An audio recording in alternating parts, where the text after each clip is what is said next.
Ni ne dai kamar yadda kuka sani Alhaji MD. To. Kai, wa ya sa da kai? Ka riga kula da motsin wannan gayan. To, yau dai waye zai amsa mana tambayoyinmu akan soyayya? Sharifi. Zan yi tafiya zuwa duniyar so, wa yake da saƙo? Wasiƙa yau zan ambata ta, saƙo ne ga masoyiyata. To, me saƙonka? Masoyiyata, don Allah karki manta da ni, ko babu raina, ki dinga yawan tunawa da ni. Ni na fasa zuwa, don garin ya mun nisa. Garin masoyi baya nisa. Ashasha! Hajiya me zafi haka? Na shiga uku.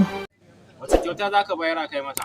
Ga kyautar kai na baki amana, irgata, mai roƙo a rinki